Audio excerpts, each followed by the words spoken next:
it's it's amazing. There was a little time in there where I didn't really know what I wanted to do, and as I going through the whole process of everything, I just kept looking at videos and everything of the guys here during spring, and I really found out that I was going to miss it, and that I did miss it, and so it's awesome. Everyone's been accepting, and just from day one since I got back, just working hard, and it's awesome. Who was most supportive during your time? There's not one person I can pick one out. I mean, they all, they're just outpouring messages, calls, and texts. Just everyone was so supportive. Coach Sweeney too, because not a lot of people, a lot of coaches will let someone do that, and I really appreciated all the support I got from him, and it was just, and it really just shows that the whole family aspect that everyone talks about. It's not just something that we say, and I've obviously just went through it firsthand. It's something that we practice, and it's something special. Oh, I started playing football in the second grade. Second grade. Somewhere around that. I've always been really young for my age. I just turned 21 last week, so. But yeah, I've been playing football for a while, and I've been around football for a while. My grandfather was a head coach in North Carolina for 30-something years, so it's always been a part of my life. So, part of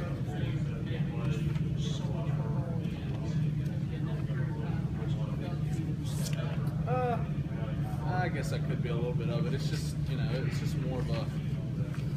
It wasn't just football. It was a culmination of a lot of different things that just kind of, hit at once, and then, I love football. I love everything about it. I love the workouts. Maybe not at the time when I'm doing them at home, but I love workouts. I love practice. I just love the whole process of it all, and everything that goes into being a good player. So I don't know if I would necessarily say I just got burned out or anything, but I really love football. So. You mentioned that a lot of guys go through similar things. Somewhat. Everyone goes through something. Because it's not an easy process, but it's something that whenever you've got guys around like we do, it makes it a lot easier. And every football player right now is going through it. They're going through the struggle of just getting out of camp and all that. So it's that's also another comforting thing, that you're not the only one that's going through something. Tell me whatever point of your time in life, but what was the exact date when you walked away? It was, I don't know the exact time. I know it was the end of February, and it was right at the end of June is whenever I came back.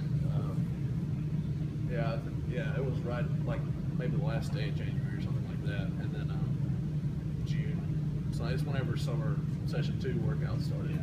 So was that first workout conditioning? Is that pretty?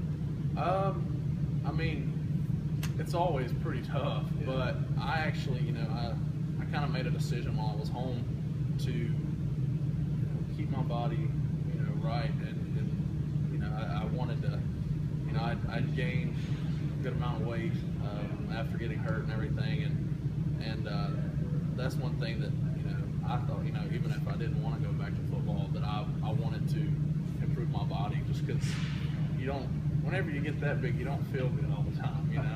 It's not very fun, and so that was something that was a goal of mine, just no matter what happened. But yeah, I mean, it was tough, but I mean, I worked and worked and worked and worked, and you appreciate working with all your brothers here whenever you're doing it on your own at home, because it's a whole lot easier to go, man, I don't want to do those last 3 hills, I don't want to do this, but and I think in the long run it was good for me because it really showed my mental strength, and even though with everything that was going on, I could still, because I mean I was waking up in the morning and I was going and doing. I mean I was cutting down trees in my grandfather's backyard, just and yeah. So I mean it was tough, but it wasn't. I wasn't out there about to die or anything. Speaking of your grandfather, you have a walking, talking football encyclopedia in your family. How much did you rely on him through this? How much did you sit down and talk to Coach Green? Oh my goodness, I was over at his house about every day because with him, he's getting a little older. He's got some pretty bad knees, so I would go over and work with him just because there were some things like outside, because he is a workhorse. He doesn't stop, and so I was like, well, why not let me do all this heavy stuff instead of you? So, but I mean, I was over there all the time anyways, but he was such a great resource to have because he went through sort of a similar thing, and just would just like not like outside of football, and he would go and he would watch me work out while we were doing stuff. He was kind of that motivator and that person that kept me going, and he kind of held me a little accountable. But there would be days, because I would wake up and I would take my little brother to school, and then I'd be like, oh man, that would be really nice to go back to bed. But and because here we're very structured, and if you have consequences if you don't do what you're supposed to do. And at home it was a little more on me, but he was also a person there that could really hold me accountable, and yeah, but he was great. He was definitely a person that really helped me. Coach, when you compared DJ Reader's situation to yours, I don't know how close you are with DJ, but have you reached out to him to try to provide some support with what he's going through? Yeah, I mean we came in at the same time. I mean it's just everyone's situation is a little bit different, and so with him, I know that some people like to just kind of deal with things on their own. I know I do, but yeah, I've talked to him and everything, and I mean, like I said, everyone's situation is a little different. So